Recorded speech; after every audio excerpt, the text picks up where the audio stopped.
no kadier kata budget gi wacho ni pok no kochopo kaka nune governors mokuongo nyaka no wadonji no yudo ka budget wan bunge bodo nyosani ni no yudo ka budget mar governors mane miyo governors pesa ni miyo gi te a total of 385 billion iwinja ni miyo gi billion 385 an antiere committee no endo mar finance and budget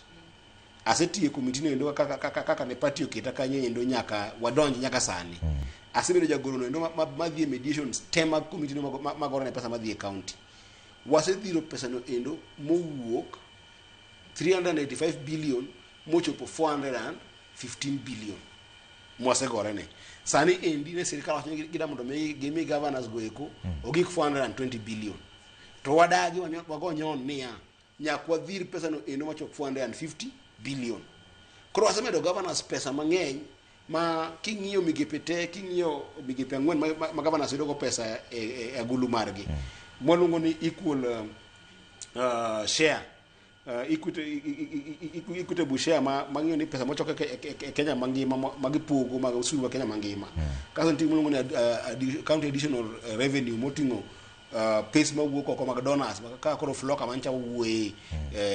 dala mar Naivasha cha mayudo kaka Migori County omed million 400 e mano kende kasi pesa mawuok World Bank koko wadhi e pesa miluongo ni on source revenue pesa micho kaka kor gwenge kaka maendi oketol mo kama endi okaw pesa kuom japiko king'iyo pesa go eko te counties gi kini kaka mara chani almost 12 billion magin ge ofuko to king'iyo budget magin go mar waluongo ni recurrent budget kata pesa no endo ma itiyo go e chulo jotich riembo county mtokni kama county oringi chulo weche mag stima chulo pi hospital king'iyo kwan gigo eko te ok dekal bilion 4 e Migori County to Migori County okopogore gi Homabay okopogore gi bire wang sa ok mai gima jogo yuago to ang'o mwan Nairobi ka Trevor ang'o miparo ni week ka week ok wayudo kana thuolo madhi dala kata masani endi ko wuok e od bura wakalo gima luongo ni equalization fund ne jo county 16 billion ko kwakalo samina no awuok mako biro kaendi ni ko kwakalo e parliament gima mono wadhi dala kaka senators en nia wagore mondo wakal pesa go e kodiochieng to wacha kwa lao pesa go e national treasury mondo mi ogol pesa go to mangowa odhi ne counties magwa a make sure ni dwe ka dwe kama Migori County pesa mok tin ne 600 million to 700 million dwe ka dwe dala mana mi wan kapango Nairobi ka ivinjo Homabay pesa nyako ore 700 to 600 million kodeko to deko bana gi 1 month or 2 months ke bolongo ni exchequer receipts and exchequer releases tenenia pesa mochoko osuru e dweni samonya be no deko matin to kodeko matin to wa push ni dweche achiel ariyo ok dhi ma pesa go onge koro dongruok governor okay wacho ni pokero dongruok e county ni pesa deko aya ko wacho ni pesa deko wasetiyo igni adek koro ka pesa deko ma dweche ariyo mokalo ni to nyiswa ni ya bilion 12 ma 2022 2023 osetima 2023 dongno mi bilion 12 osetima 2024 no mi bilion 12 osetima kech kiwacho ni madweche ariyo gi odeko milion moko 700 aero deko dwe mokalo to mosekalo kado mosekelo mosechopo nyisiem ni ma bilion achiel nika kech mane kibedo ng'ama jara tero wach moni pesa ok dhi e county no endo en miriaso ma governors ponde ng'egi mondo mi kigi timang'o kigibedo accountable ne japiny ne pesa mosebiro e county gima ng'eyo Trevor ni by the time mwadhi yiero